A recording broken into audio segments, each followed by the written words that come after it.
crime, Mafia Monday. Detective Louis B., organized crime detective, my co-host, and William Steel, true crime, and Steel the Spotlight Television is back. Louis. How are you, buddy? Okay. We were just laughing about quite a few things. Now, your buddy Vic, your former partner in the organized crime unit in New York City, recommended this product here. Got it right here. And so, I don't know. It's become a thing because my fans are catching on, buying it. I may put an affiliate link here somewhere along the line, and you contact the company. We give you guys a shout out every time. This is the best thing since sliced bread for keeping you nice and moist throughout the day. They're all over my house, in my car, on my night table, in my bathroom. I just use it constantly. It's like I think they put cocaine in it because I'm addicted to it. Oh, no, you can't say those words on here. This is his opinion, and he's making a joke, YouTube algorithm. It's a joke. It's a joke. Just a joke.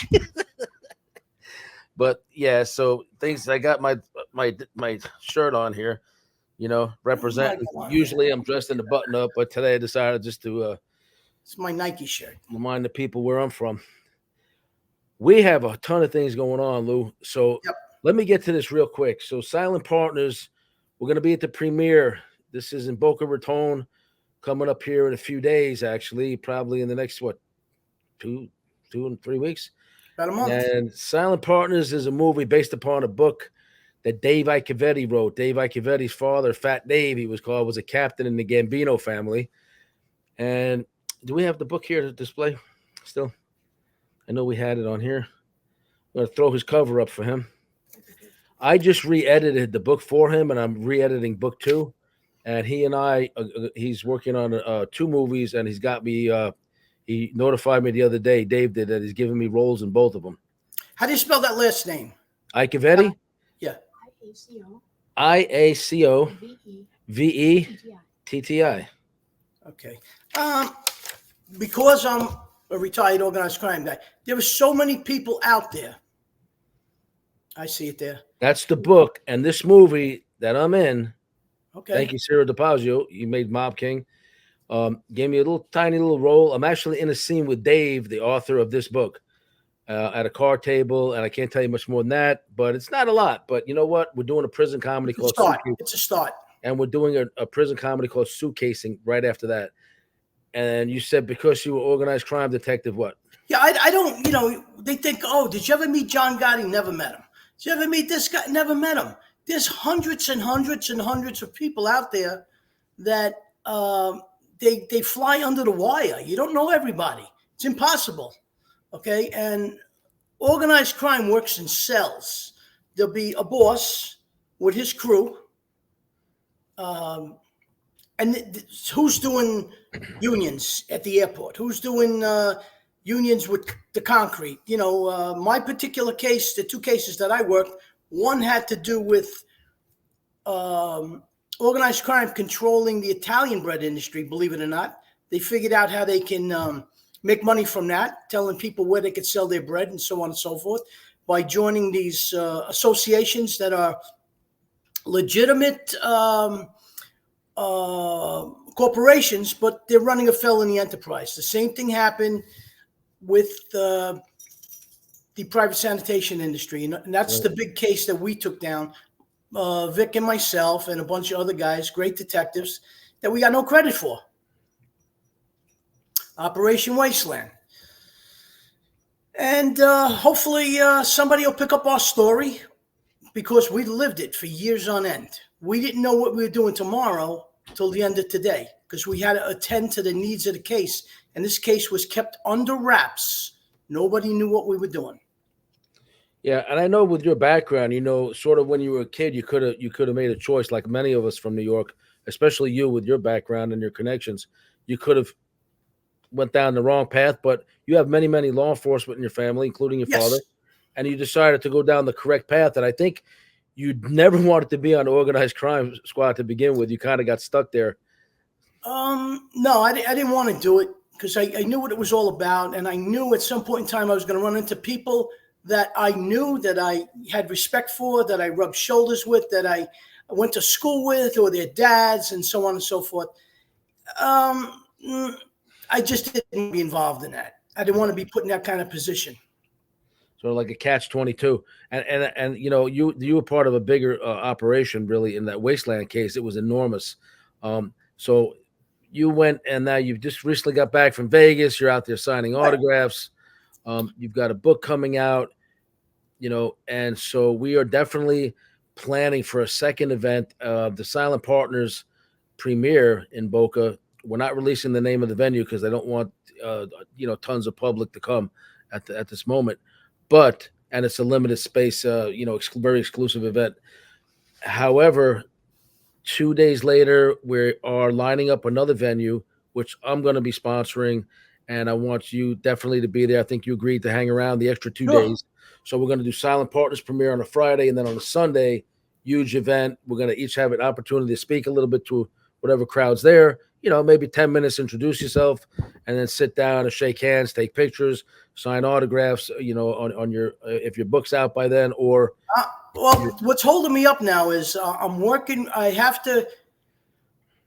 don't want to put out too much, but a literary agent I'm using to help me who's got a big contact, and that's what I'm hoping that's going to be the home run. Because respectfully, when you start doing this kind of stuff, everybody's got their hand out and they want to put it in your pocket. So I'm very, very careful as to who I'm dealing with, because I don't want to lose anything. There's so much involved when doing a book.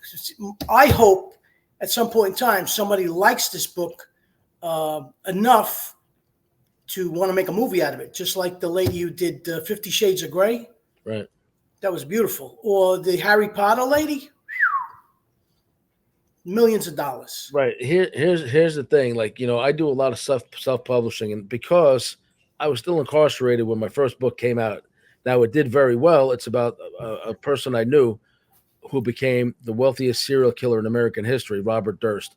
And this is an expose about him that I published in prison. If you look on the top on that gold bar, Nancy Grace covered this book on her podcast with my co-author, Gary Greenberg. He writes for the National Enquirer. And it was also featured on my TV show, Inmate to Roommate, on A&E Network. And so we went with self-publishing. But in your case, if you go traditional, you may actually get a decent sized advance. But when they pay you royalties, they claw back the advance and all that. But so you have to weigh all that in the balance. Keep in mind, this is all new to me. It's a learning process for me. I'm weighing out the odds and the evens all about it, and we'll see what happens. Yeah. I'm doing this. I had no idea that there were this amount of people interested in organized crime in police, and somebody clued me in, and it was Lisa Caserta. She's the one who's helped me out, and I owe the world to her. And thank God my wife supports me 10,000%, because without that, I don't know if I would go forward. She go where you have to go, do what you have to do. There's my girl, Lisa. She's like a member of my family now. Now, for my audience, she was Henry Hill's wife. Henry Hill, second wife. Yeah, Goodfellas movies based upon that whole story of the Lufthansa heist. She's the one who actually helped Henry Hill not become who he was, but become who he is. I just never in my lifetime did I ever think that I'd be signing autographs to people and then people would want to meet me. But apparently they do. I don't know. Yeah. We tend to withhold horrible comments, and I forgot to send you a couple of screenshots. Maybe you recognize the names, but there's some people that was talking cash crap about you. They do it to me too. Listen, that's fine. They do it to me too. One of them was like, "Yeah, I'll tell you privately," but he doesn't know you. Just made an assumption. Yeah, listen, they can do whatever they want to do. Okay. They do it to me, and the network told me, your life's about to change. You're about to become very famous. The show airs next week. This is before season 1 of my A&E show aired. They gave me like a video thing, and they gave me a bunch of the guidelines about how to do an interview, what to say in an interview, and what not to say. Never give away a spoiler, blah, blah, blah. So I said, okay. And they said, if you have any trolls, give you a hard time online, we have a legal team that deals with that. Report it to the social media platform, report it to us. We have lawyers that take care of these things. And when the meeting was over, I'm a very quick study. I've been locked up 18 years. I don't know anything about social media, trolls, this, that, the other thing. They said, "You have any questions?" I said, "No, I got it all," and I took notes. I said, "I got one question. What the hell's a troll?" That shows you how much you lose when you do You that kind of lose. Yeah, time. you lose. You lose. But we have big news also here before we get into the stories we're going to cover. We do wrongful conviction Wednesday, Mary and I, and the guy on the left, Dave Reinhardt, finally at a Fresno case after 21 years, the one of the corrupt judges in his case died, and so the appeal court is now agreeing to hear his case. This judge was blocking it for years because he was part of the problem. They finally are hearing his case. His family stole hundreds of millions of dollars from him. His sister lives in a $40 million house in San Francisco. And so Mary filed an amicus brief in their friend of the court brief because the same people victimized her and her mother years later. This lawyer, corrupt officials, corrupt, judiciary. And so this guy's finally in court. We're in there with him. We put out a press release, and there's that. And I do want to remind my audience that these may not always go up on a Monday. We're trying to learn to put things on a timer, and we're working on that to have them timed to go out at a certain time of day on Mondays. But Louis and I are doing this show right here. This is my guest right now, my guest host. So he's become a friend. He comes on whenever at the drop of a hat if we need to do other shows, if something breaking happens in the news. But generally, we're going to try to really focus on getting this show out very, very on time and consistently on Mondays. So it's called Mafia Mondays from WilliamSteel True Crime and Steal a Spotlight. And oh, by the way, Louis, Yes. on the wrongful conviction issues, we did the research. There's only 3 people, reality TV stars in the country, that are working very, very zealously in the field of wrongful incarceration, wrongful convictions. Who do you recognize up there? How you doing, honey? You. I know. I see there's Mary and there's Kim. Kim Kardashian, Mary in the middle, and myself. So Look, you're doing a wonderful thing. I was amazed. And we're trying to, we have things in the works. We're attempting to collaborate with her on some California cases. So that's good. Louis, we're going to talk about first this Trump attempt on his life. Now, this is a newsworthy show. We don't even look at this as entertainment. It's disgusting what happened.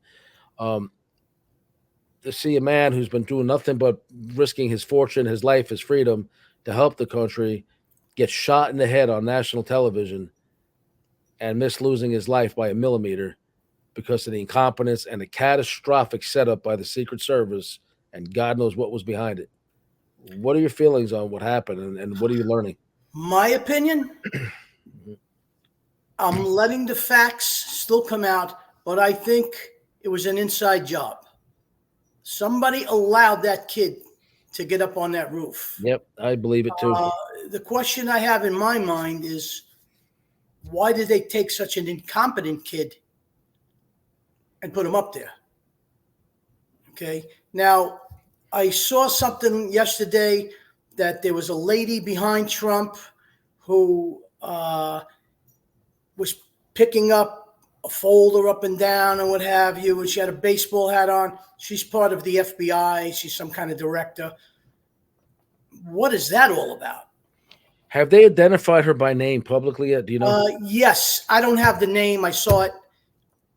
What's her job and what is she saying? Some kind of director. I don't know if they've interviewed her yet. Because she didn't panic. She didn't move. She just kept filming. She filmed. She would look like she was signaling. Shots started. Everybody's pandemonium, concerned for Trump and their safety and going down a little bit. Right. She waits till Trump falls. Then she goes down to film him some more underneath. Something's not right here. It smells. Now, they have to know there's like a billion cameras on them, and if they're part of it and they're on camera, your actions of not panicking and being very calm and looking like you're signaling. I mean, maybe they were like, she's holding that up, aim, here's where we are, do it, who knows? Back in the 80s, I was working in anti-crime in the 7th Precinct, and I don't know if you're familiar with the Vladeck projects. They're off Columbia Street. I believe it's the Vladecks. Okay. One of the guys in Manhattan South Task Force they were driving through there in a van, and somebody came out a window and fired a shot at them. It missed the cop and hit the rearview mirror on the passenger side. Mm-hmm. They froze. They called for help. Everybody ran down there, and we're all around here. We're all hiding behind cars because we can't identify where the window is. Now, there's a big field. Coming across the field was an old Spanish guy who didn't understand English, and we were trying to tell him, get back, don't walk out there. There's a guy with a gun. He didn't understand. So I came out from behind my car. I ran out. I put my hand behind his head, and I pushed him down, and I moved him right across the field, hoping that I had a vest on, of course. If a shot rang out, I was going to protect him. Right. When I stopped him behind the car, he opened up his coat and pulled a big butcher knife out on me. He thought I was trying to hurt him. Of course, I didn't do anything. I let him have the knife and told him to go home. Poor Louis. Louis don't get no respect. It's just the way things happen like that. But that, it's very scary when you don't know where these shots are coming from. And, and for this lady not to get down and hide, it smells. It smells. But also, the only part that makes me think maybe not is that who on earth would be directly behind somebody that is about to get shot? There's just a lot of because the bullets can miss, they can deflect, they can fragment, skull fragments, blood splatter, brain matter on your face. Who the hell plans to be? But that's the only reason I'm thinking maybe it's just not what it appears. Back in 1992, the Democratic National Convention took, I believe, 300 detectives from the NYPD, and they put us through all the personal protection training. We learned how to drive. We learned how to protect the principal. You walked them in a box, and if the attack was to the right, so you push your head down, and you took them left or right. We went through all this here. And what I saw, and I'm not an expert at this, and I'm sure their tactics have changed a lot more since 1992. You definitely push the guy down, and you have to block his body with your body. Now, that guy's standing straight up. I don't know what he was thinking. I don't know. I wasn't there. I hate to play Monday morning quarterback. I'm going to let you finish your thought in a minute, but an observation. I've never seen two females that were hired, evidently because this woke BS agenda. She made a statement she's going to hire more female agents. Okay, but not for close-in personal protection of a gigantic president. Okay, the one girl she was down and had Trump's full chest and head still exposed. So my understanding is they're supposed to get right up close and personal with him and be bigger than him to properly shield him. These females looked like they were scared and incompetent. One didn't even know how to holster her weapon. What I can say, fear does crazy things to you. You could practice this a million times, but when it comes and you don't expect it. Right. Like nobody knew how Trump would react. The average person would lay down and cower. He got up defiant. I saw the interview, the thing when he said on there, he said, look, I'm going to explain what happened one time at the RNC, the convention. He said, I'm going to explain this one time, and I don't want to be asked about it again because it's a very painful and hurtful experience. I'm going to get emotional because I like Trump, and it was horrible, and to hear him explain it in his own words, he said the reason he did that when he came up defiant, he said it wasn't to, prove he's a tough guy or anything. He said when he went down, I'll recap it. I'm sure you saw him speaking the other day, but he said there was a terrible pain and a noise. And I immediately put my hand and I looked and there was blood. I knew the only thing could have done that was a bullet. So I dropped like I was supposed to do. He said, but underneath there was a gap. And I was able to look out and see the audience. They saw me drop. I saw the look on their faces of horror, like they thought I had been killed. I came up for them. He said, that's why I came up to let them know I was okay. So he thought about everybody else before himself. God bless him. Yeah. That was, in my opinion, a divine intervention. Okay? Absolutely. He's meant to be this president. God wants him to be this president. I believe it, no matter what face. I mean, he is who he is. He's a bit of a narcissist, and he says things maybe he shouldn't say.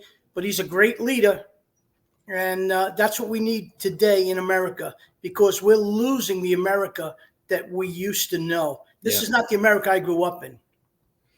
Yeah, it's just like most of the experienced guys. I'm watching all these retired Secret Service agents, including Dan Bongino, who used to be on Fox. Right. And they're talking about this perimeter is generally a perfect circle of rings of security, right? In this case, they call this the Pac-Man perimeter. In other words, it looked like a Pac-Man because it had that big gap where the mouth of the Pac-Man guy is. Right. And in that gap was that perfect shooting platform, that building. He didn't climb it with a ladder. They said he scaled the side because there was pipes and there was ridging on the building, and he's a young kid. He climbed it with the gun. He was spotted with a rangefinder an hour before. They took pictures of him, lost track of him. Why didn't they call to the Secret Service in the inside perimeter and say, hey, we've got a very suspicious guy. Delay this thing until we find him? Why didn't they sterilize the building? What they're supposed to do, clear it inside. Instead, they said they had agents inside. Nobody on the roof. She lies. The director, Cheadle, says, oh, they deemed the roof was too slanted to put agents up there. But the snipers, the agents, they were on a steeper roof than the one where that kid was. So all her excuses make no sense. She's got to go. She has got to go to prison, in my opinion. She's got to go. Yeah. How did she get to that position? Who hired her? She was the director of security for Pepsi-Cola, as I understand it. I mean, you got to get somebody that was in the ring.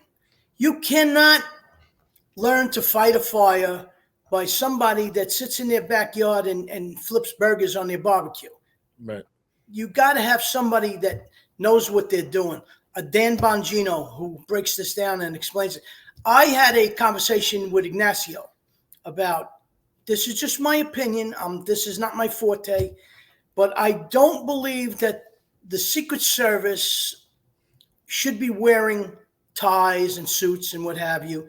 They should be wearing loose-fitted garments with a shirt similar to this, black shirt. They should all be dressed in black with a loose-fitted waist-length jacket where they can have other equipment inside. Nobody would see it. And those jackets should be fitted with some type of Kevlar or anti-shooting stuff. I don't know if Trump wears any type of protection. From this point forward, I would have him behind bulletproof glass when he stood up. I think they're going to try it again. If they don't attempt that again, this is my prediction.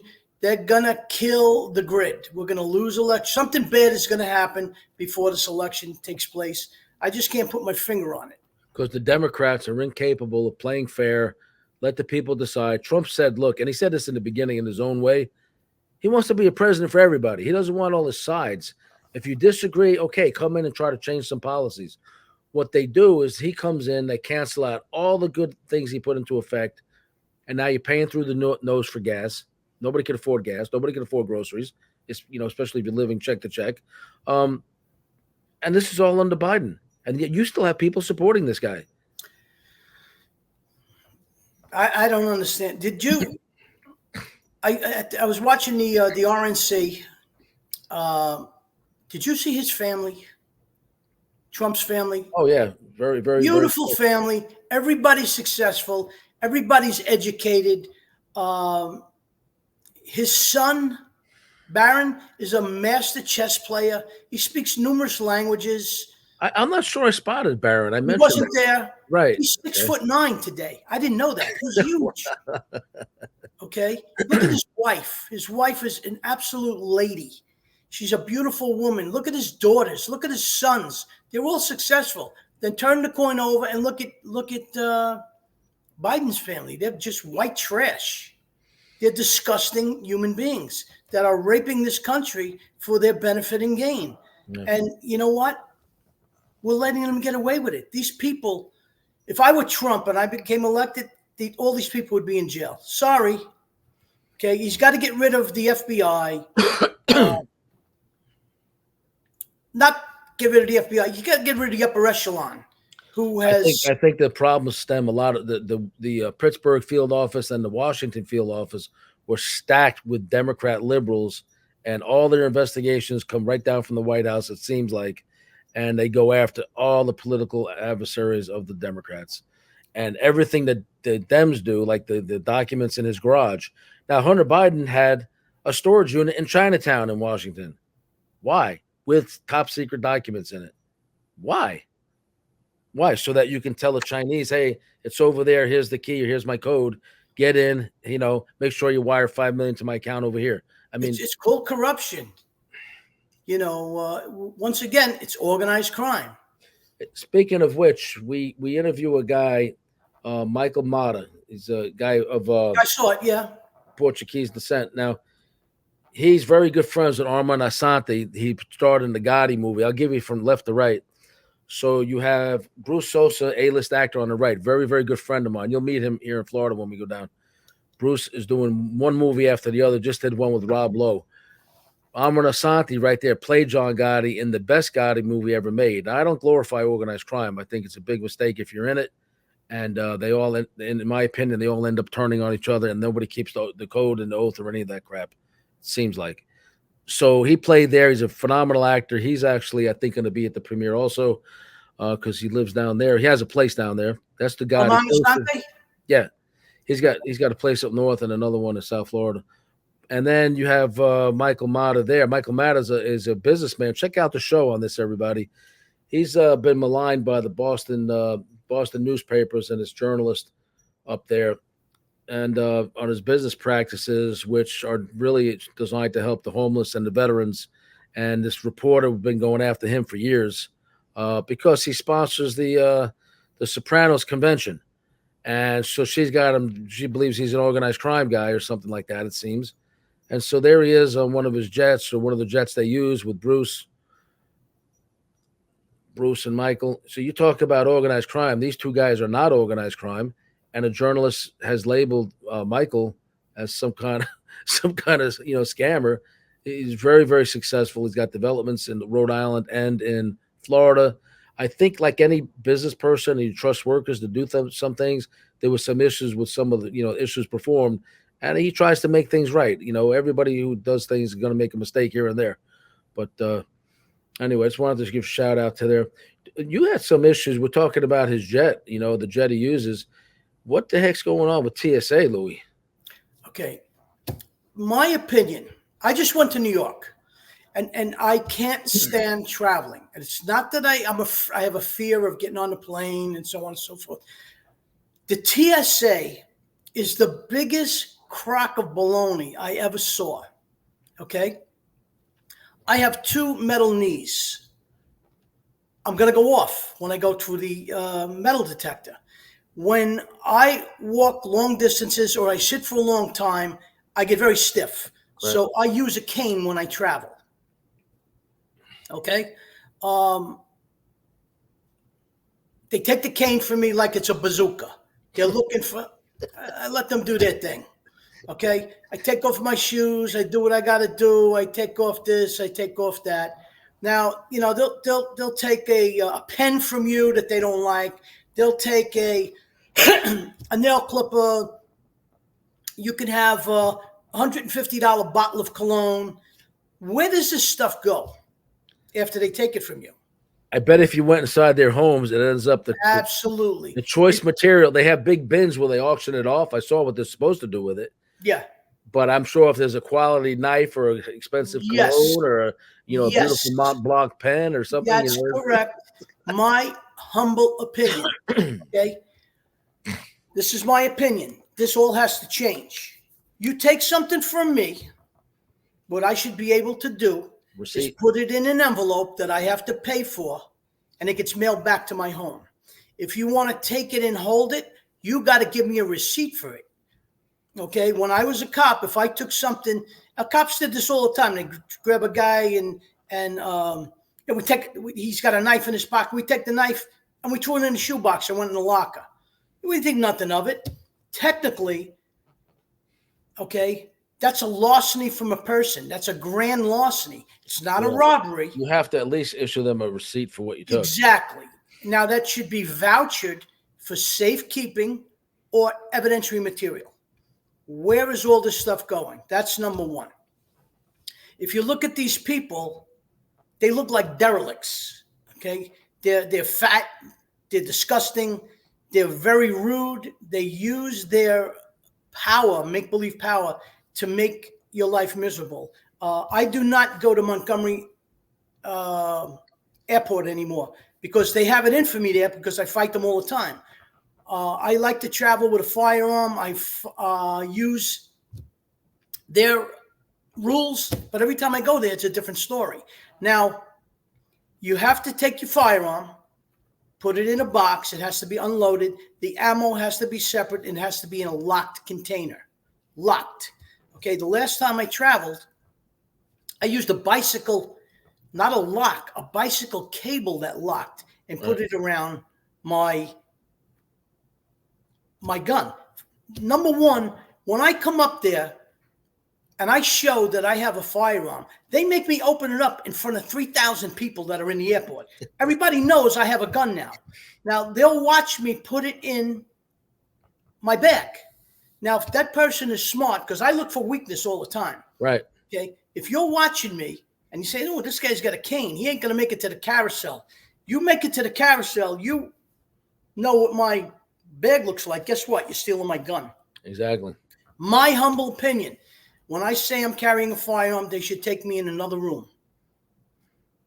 And then I showed them, I explained it and this and that. Then after you do all that, then it's got to go through, you put it back in your bag, and then it goes through TSA, who makes you open it up and look at it all over again.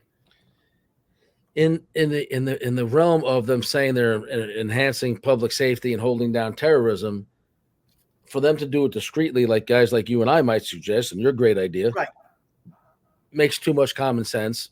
They want to do it their way, and they want to alert 300 people that there's right. a loose correct. gun in your luggage. And so, if you go to the restroom, they maybe take it from if it's a carry-on. What do you got to check it or something or whatever? They get it from the carousel, like you said, the baggage carousel. It's gone.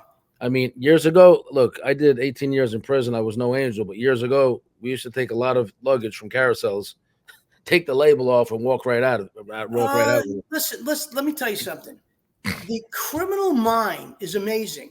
I know that guys in prison will count the amount of steps that a correction officer used. They know how many steps it takes to get to the rear door. They just listen. Yep. They look for weakness. I constantly look for weakness. Okay, that's a weakness. All right? Exactly right. I should not be doing that. Another time I went hunting. I had a rifle with me, locked up. I did everything I'm supposed to do. Now, that is supposed to go into an area. And when I come to the airport, that rifle that I had, it was a 270, which could reach out to 1,000 yards. That was supposed to be picked up in a certain area of the airport that nobody was supposed to know about it. What did they do? They threw it on a carousel.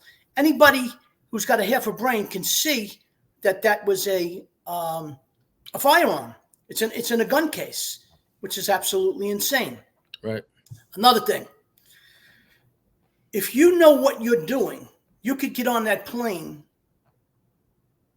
with a weapon anytime you want. Okay? Now, they're taking away from you cologne, hairspray. Okay? They'll take away your bottle of water. Why? Now, you go through all the TSA examination. You're walking through the airport, and you say, let me have something to eat. You sit down, you have a steak dinner. What do they give you with that steak dinner to cut the steak? They give you a knife. Yeah. I take the knife, I clean it, and I put it in my pants. Guess what I'm going on the plane with? A knife. Right. If you took, I don't even want to say this, but these are things that I know to do.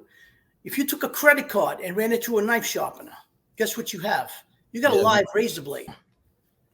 So what else? What else? Without giving away secrets, Louis. What other suggestions you have that TSA can improve upon? Well, number one is the thing with guns. I had a TSA agent take from me 1 round of ammo, which he shouldn't have taken. This is in Montgomery Airport. I follow their rules. I don't want to give them a hard time. Right. But I'm on a hit parade in Montgomery Airport. And the last time I traveled going to Vegas, they wouldn't let me on the plane because they did not like the way I packaged my gun. They changed the rules on me. I had 8 different guys follow me to the plane. They can do whatever they want. I don't care. It reminds me of the caliber of a lot of corrections officers and what you deal with. They just violate rights, and they'll sit there. A lot of them. There's some good ones. Don't get me wrong. There's a lot of good ones. They usually run the good ones off the job, honestly, because they're good. They're trying to respect their own rights and safety while respecting yours and not giving you a hard time. But there's some that are just so corrupt. They'll sleep almost through their whole shift, or they're involved in bringing contraband into the other inmates. A lot of them are like this with gang members. They bring them in whatever. Mm-hmm. A lot of the females are selling themselves to inmates. And not all of them. Again, there's some good ones. And the good ones that want to put a comment in here and tell us about some of the corruption issues you've encountered, and especially if it ran you out of a job, that you stood up to it, that you wouldn't be part of it, or you reported it. But it sounds like the same type of people many times in the TSA. They're not as qualified as guys like you or even me, because I'm the same way. I'm forever assessing my environment. I've had people describe my condition as being hypervigilant. I'm very, very, you have to be very security conscious. I could walk into a place, assess it for vulnerabilities and improvements literally in under probably 5 minutes, or a quick walkthrough just about anywhere. I mean, awareness, avoidance, aggressively escape. Okay. There you go. Now, you know what a Kubotan is. Okay. Yep. I have carried a Kubotan for 30 years. It's my keychain. My keys are on it. And 2 years ago, I was going to the airport, and this guy who happens to know me, I can't stand him, he can't stand me. I told him, there's going to be a day I'm going to walk in here, I'm going to knock him right out. Case closed. He just uses, you know what he says to me? You want to miss your next flight? Because it's a connecting flight. This is the power that they have. So you eat the humble pie. Louis, we can't. I want you to show my audience what you're talking about. However, for the audience, we do not promote violence. And no. Louis, you got to know in your heart of hearts that's not the right thing to say to one of these idiots. No. Well, this guy continually shows a pattern of disrespecting me all the time. I hear you. Okay? But still, they could abuse their authority and put the handcuffs on you just for saying something like that, probably. You know what? Do it. Do it. All right. Okay? That's a Kubotan. It was in my bag that I was carrying on. Okay? They said to me, you can't have this. I said, what is it? It's smaller than a pen, and there's nothing inside of it. I see them all the time, including on airplanes. What is it? I don't know. Well, if you don't know what it is, my son is CBP. He says to me, if we come upon something that we don't know what it is, we can't take it. So I said to them, what is it? Oh, you can't have it. What is it? As far as I'm concerned, it's my keychain. Okay, because what I do with that Kubotan, I could do with a pen.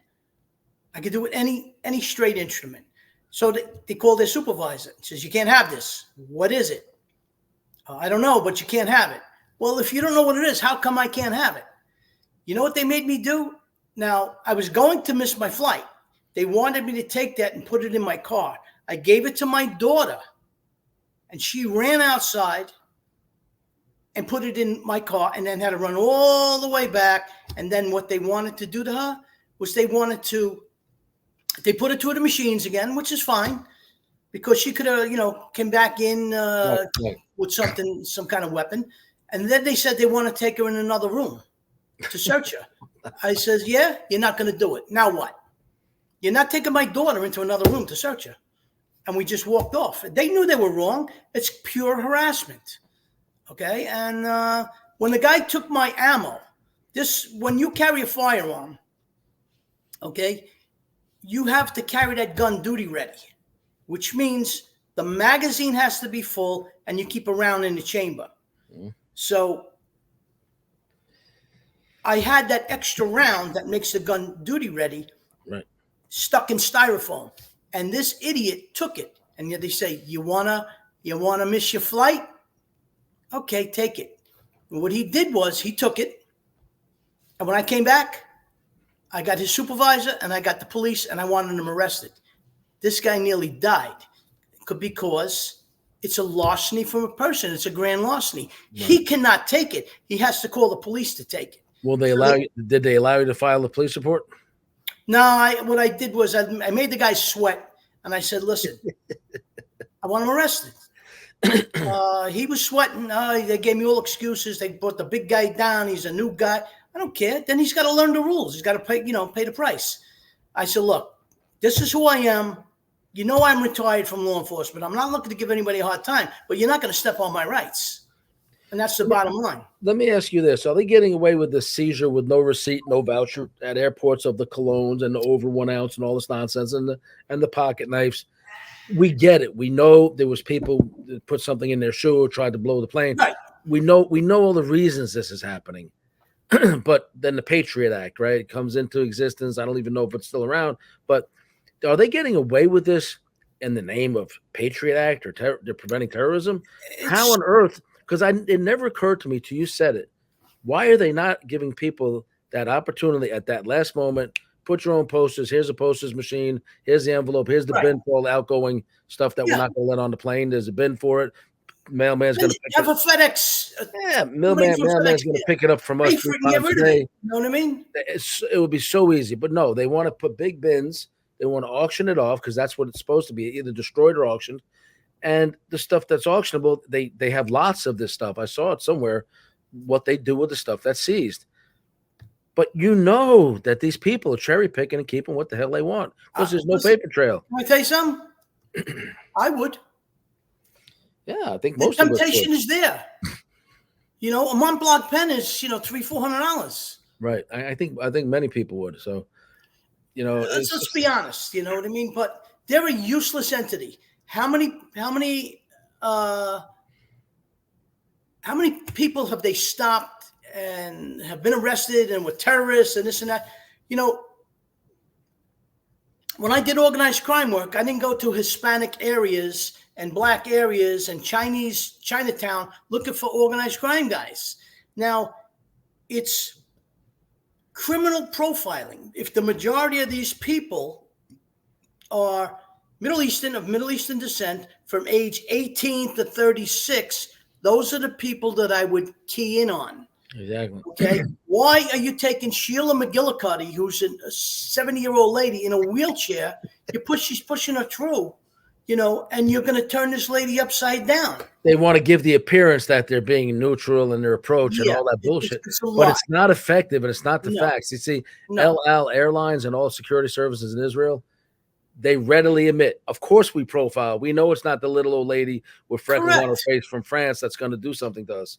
Correct. We know who we're looking for. We know the body language, the nervous features, the lack of eye contact, the looking around, the sweating, impatience, all that stuff for these body language tells that give away what's going on. Then they have the facial tells if somebody's lying when they're getting interviewed before the flight.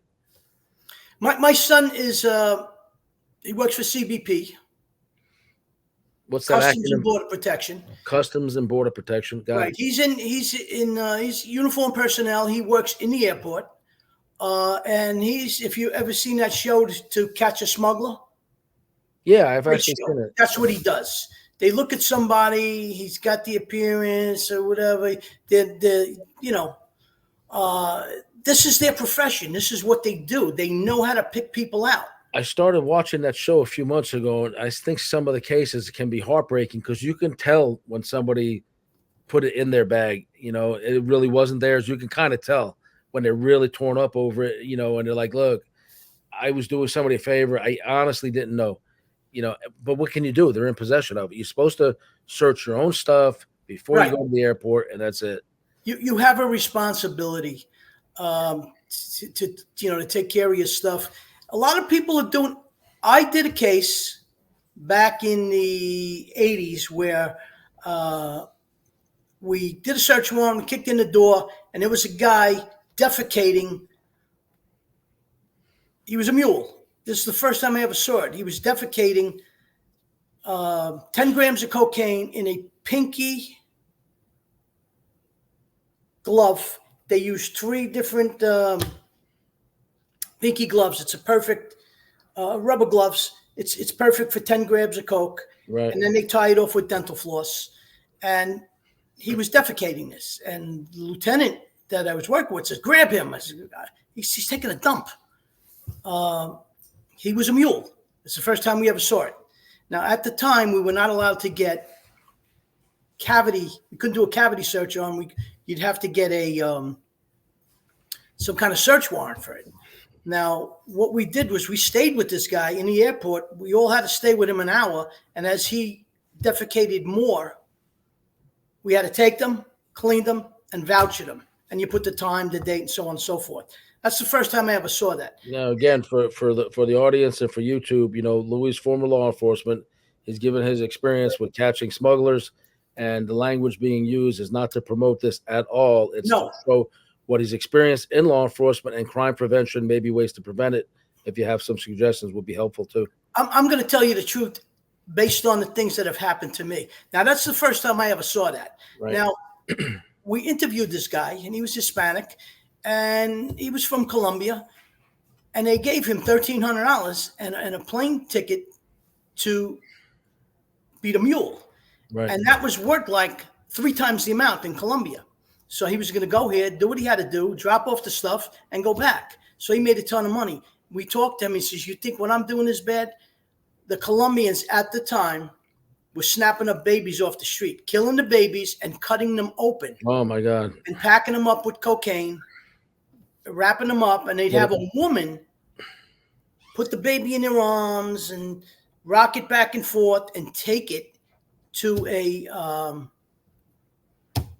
mortician over here who would open it up, take the cocaine out, and I think the audience can visualize this. We're not going to. Yeah, so he's from a law enforcement perspective describing the horrific things that people do to smuggle contraband into various countries, and the things that can be done to prevent it.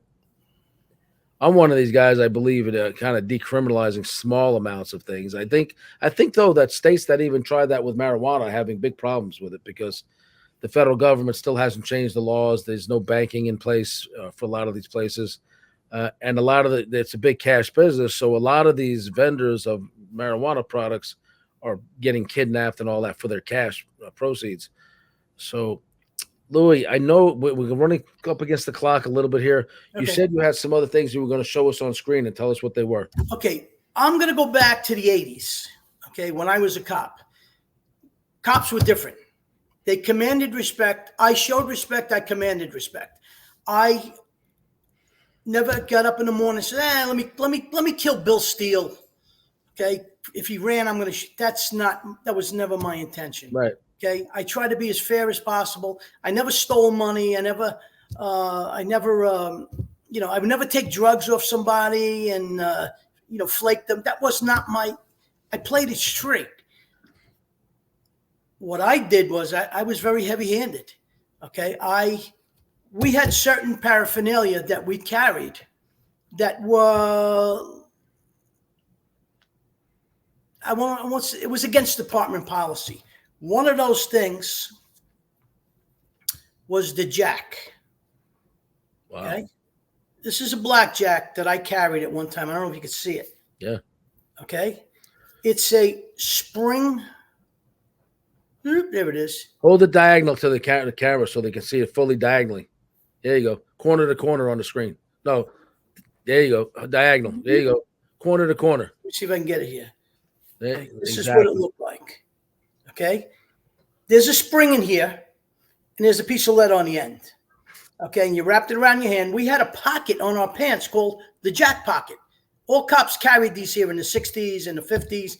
This was, you were in close and you had a problem and you crack somebody, their head opens up very quickly. Yeah, I think that could fracture a skull pretty easily. It could. I mean, you just didn't walk up and crack anybody with a jack. this is a guy who was fighting you, and you couldn't get to your nightstick or what have you. You got hit with the jack.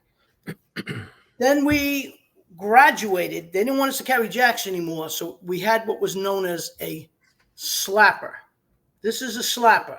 This is solid, and it's got lead in here. I carried this for a while, okay, and it got people's attention. I cracked them real hard in the elbow. You know what I mean?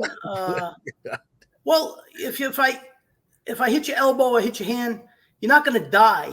Yeah. You're just not going to be able to wipe your butt for about 3 months. Now, look, I tell my stories for point of view of crime prevention, and I will say this: everybody knows I have a past. I did time for nonviolent offenses a very long time, and I think I told in the previous show my experience with one of those things and a cop. Was it the slapper? The slapper, yeah, that one. So we had done something illegal. I believe it was a stolen car and police chase, whatever. So I jump out, police are running after me, maybe 2 a.m, alleyway in Brooklyn. I get hit in the back. It felt like somebody hit me with a fastball, with a baseball. And it stumbled me for a minute, but I got out of there. I got away from this cop, made it home. I went back, break of dawn, probably, 5:30 a.m. to that same spot, looked around for whatever the hell this guy threw at me to see if it was still there. And it was one of those, and he lost his thing because he kept chasing me. But I found it, and I had it for years. Souvenir. But, man, I got hit. He threw it at me. Now, we went to the police academy, and we learned how to use a nightstick. And by my standards, what they taught us was primitive. But that's what they did back in the day. I have trained in Filipino knife and stick fighting, Kali Salat, Pinchak Salat, Arnis de Mano, Panarandada. These are martial arts that most people have never heard of. Right. If you recall, the Marines during World War II were called leathernecks. They were called leathernecks because they put leather collars on because the Filipinos, with a knife, were cutting their throats. Yeah. So these are very dangerous martial arts. They're not used in MMA or anything like that. They're severe. Now, when you come out of the police academy, you got a nightstick, okay? There's more authority at the end of this nightstick. You don't have to, I would never pull my gun. When this stick was in my hand, they knew I meant business. They knew this caused pain. Now, when you get out of the police academy, they give you a nightstick made of balsa wood, just about. The first time you hit somebody or you drop it, it crashes. This is a nightstick made of cocoa bola wood. Okay, every cop that was a real cop, a street cop, carried Coca-Cola stick. Okay, you wrapped it around your hand.